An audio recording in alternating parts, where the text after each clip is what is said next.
Welcome to the very first episode of Millie and History. Today's guest is arguably one of the most famous men in history, a man who is a general, politician, and a professional line crosser.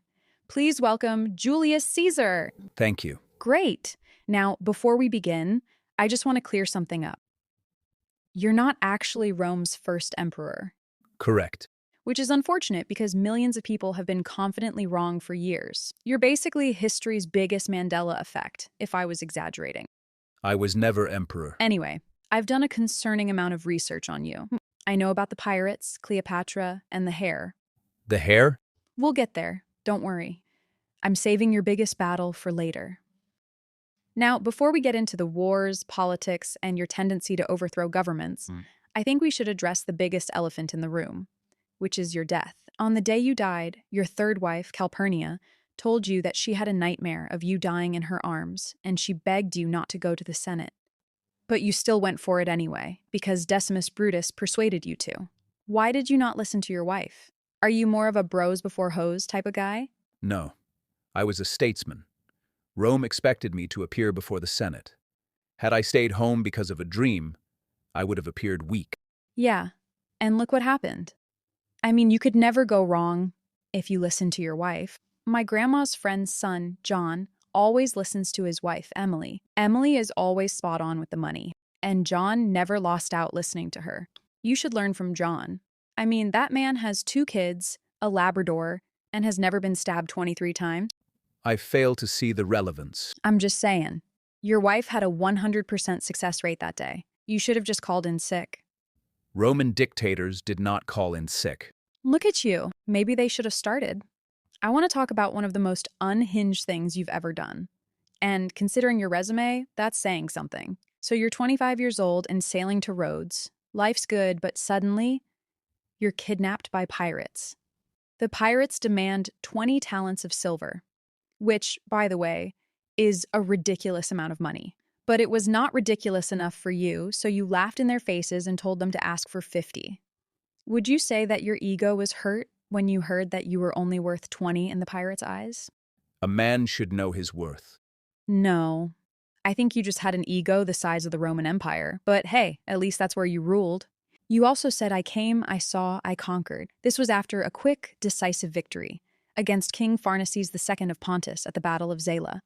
Were you purposely trying to create an iconic quote, or were you just too lazy to write a longer update? The campaign was brief. The message reflected it. That wasn't you trying to aura farm? No. The facts required only 3 words. Not gonna lie, I think you were trying to aura farm. But it was a really good line, which actually brings me to something. I want to leave behind something iconic too. Can you give me an aura farming quote? Earn victory first. The words come later. That is kind of disappointing. I think live, laugh, love is better. Wait, is that a quote? Or are you saying, I don't have any victories? No wonder they attacked you at the Senate. Let's talk about Cleopatra. Because I'd be doing a terrible job if I didn't. You met Cleopatra in Alexandria, and she allegedly smuggled herself into your palace, wrapped in a carpet or a bed sack, depending on which account you believe. Either way, that is one hell of an entrance. My question is, did you fall in love, or did you just appreciate her commitment to the bet? She was intelligent, bold, and a capable ruler. Those qualities earned my respect. Respect? That's what we're calling it? Right, because people usually have children with people they simply respect. It was more complicated than that. But how do you feel knowing that Cleopatra and Caesarion were both killed by Augustus, your adopted son? That was kind of savage. Power rarely permits sentiment. Augustus did what he believed was necessary to secure Rome. As for Cleopatra, her death was a tragedy. As for Caesarion, if he was my son, I would have wished for a different fate. Your family tree isn't even a tree anymore. It's a crime documentary. Now, you know what fascinates me? The Rubicon wasn't even a particularly big river. You didn't cross the Amazon or the Nile, but you crossed what was basically a legally complicated stream. Its size was irrelevant. Its meaning was not. Yeah, but the Senate basically told you, whatever you do, don't cross this river with your army. And your response was, I'm going to cross this river with my army. The Senate had become corrupt. I believed Rome required decisive action. I don't know, man. It sounds like an excuse to me. It's like telling someone not to eat poop, but they choose to eat it anyway. That is simply repulsive. And that's how the Senate felt about you. We need to talk about your title, Dictator for Life. I'm just going to say it. Who approved that? Because from a public relations standpoint, that is catastrophic. The Senate bestowed the title upon me. The same Senate that stabbed you?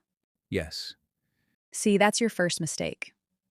You're taking career advice from people who secretly want you dead. Rome required stability, and the Republic had been weakened by years of conflict. I accepted the responsibility placed upon me. Honestly, you should have used another title. Senior Executive of Rome or Lifetime Consultant is better. I was not concerned with appearances. Well, you should have. I mean, the senators certainly were. Now, explain something to me. You defeated your enemies, and then you forgave them? Whenever possible. Mercy often accomplished what fear could not. Why? You literally unlocked the final boss and then hit add friend. Many swore loyalty afterward. It strengthened Rome. Yeah, it also gave them another chance to betray you. That's like surviving a shark attack and then inviting the shark over for dinner. Not every man honored my trust. Did you run that decision by Calpurnia? Did she know that you were going to forgive them? Because I'm about 99% sure she would have rejected that idea. Yeah, John could never. He would ask Emily before making any decisions, which is why he's still alive. All right, last question. You conquered Gaul, crossed the Rubicon, defeated Pompey, and became dictator of Rome. Now, I want to talk about your greatest enemy. Apparently, you were balding. I failed to see the humor. Oh, I'm serious. Apparently, you comb your hair forward to make it look like you had lots of hair and wore the laurel wreath every chance you got. The wreath was a symbol of my victories. Hey, it's not a shameful thing. In fact, John has the same problem, and so do millions of other people. Since this is our last question, do you have any words of encouragement for your fellow balding men? No statement. Got it. Some battles just can't be won. Okay, that's all for today's interview. Thank you, Julius Caesar, for answering almost all of my questions. I'll see you in the next episode of Million History. Subscribe, like, and comment on this video on who you would want to see next. Bye!